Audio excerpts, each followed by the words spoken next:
इस वक्त हमारे साथ आईएलबीएस के डायरेक्टर डॉक्टर एस के शरीन हैं।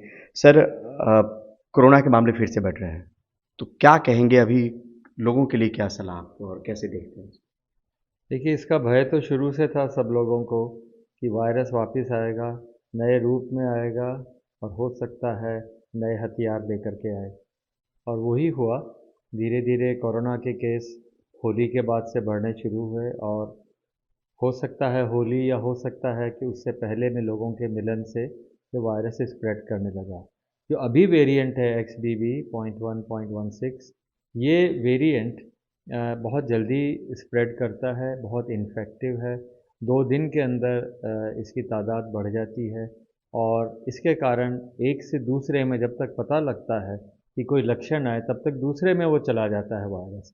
तो हम लोग कई बार ये भूल जाते हैं, कहते हैं भाई मेरा खांसी गला ख़राब हुआ, जुकाम हुआ, पर 3 दिन से चल रहा था वो ध्यान नहीं रहता। उन 3 दिनों में आप कितने लोगों को इन्फेक्ट करते हैं, ये एक मेजर मुद्दा है। जी। तो जो आपने कहा कि दिल्ली में केसेस बढ़ रहे हैं, वो मुझे लगता है इसलिए भी कि लोग थोड़ा-सा भूल गए थे। लोग थोड़ा-सा ये एहतियात कम बरत रहे थे और वायरस स्प्रेड कर गया। अभी जो वेरिएंट है इतना लीथल नहीं है। हमारे हॉस्पिटल एडमिशन जैसा आपने देखा दिल्ली, बॉम्बे और जगह बढ़ गए हैं। बट हाँ, फॉर्च्यूनेटली अभी तक हमारे यहाँ मॉर्टेलिटी ऐसी नहीं है।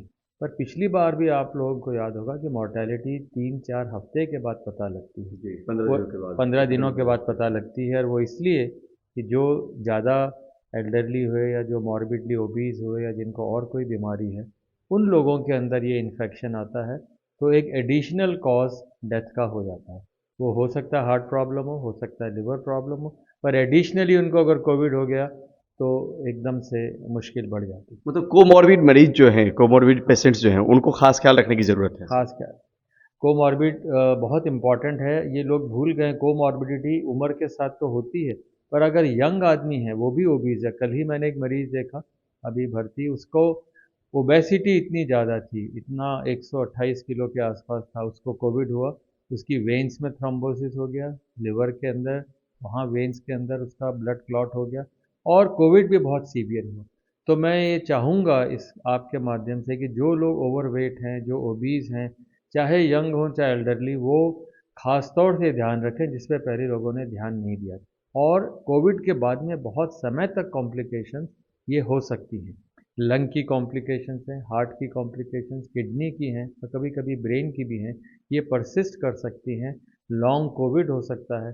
तो बचे रहें। आज अगर आपका इन्फेक्शन इतना सीरियस नहीं है, पर अगर इंजरी सीरियस है तो उसको बचाना ज़रूरी है। भारत को लेकर कई लोग कहते हैं, कम्युनिटी मेडिसिन के डॉक्टर सर, कि जो नेचुरल इन्फेक्शन है वो भी हुआ लोगों को, वैक्सीनेशन भी हमारा अच्छा कवरेज रहा, तो शायद ही कोई वेव भी आए, आंकड़ों में आ सकती है, लेकिन मॉर्टेलिटी में उसकी आशंका बहुत कम है।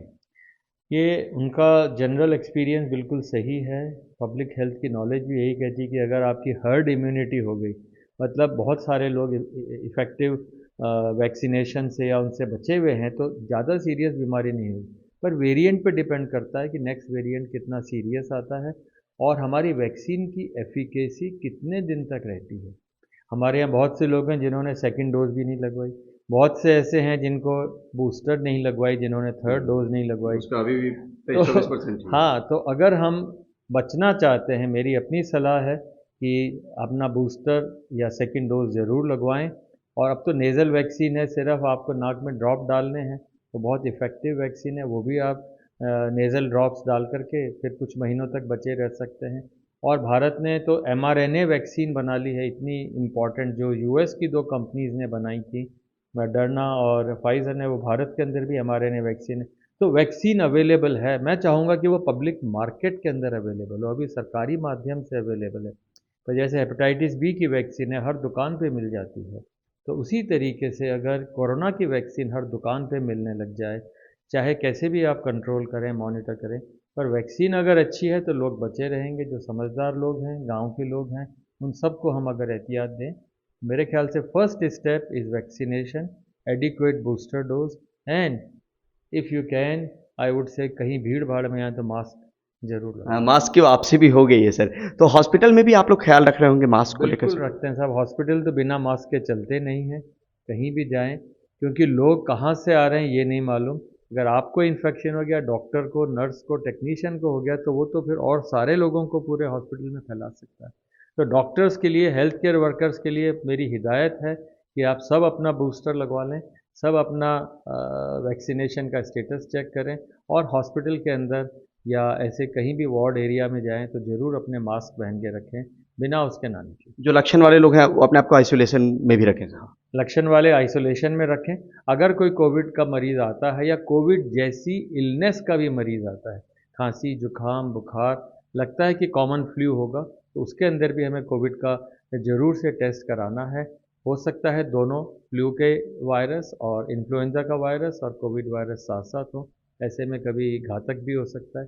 पर हर सस्पेक्टेड रेस्पिरेटरी इन्फेक्शन को टेस्ट करना।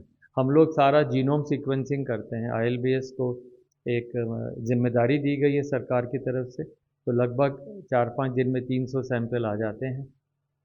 तो अभी भारत सरकार का, दिल्ली सरकार का निर्देश है कि हर सैंपल को सीक्वेंस किया जाए, हर एक के अंदर देखा जाए कि क्या बदलाव आ रहा है वायरस में, समय के साथ कोई नए वेरिएंट आ रहे हैं उनको पहले से पकड़ के रखें, नया वैक्सीन बनाने की कोशिश करें। तो अभी के अंदर तो XBB करीब 98% जो है वो हमारा डोमिनेट कर रहा है वायरस।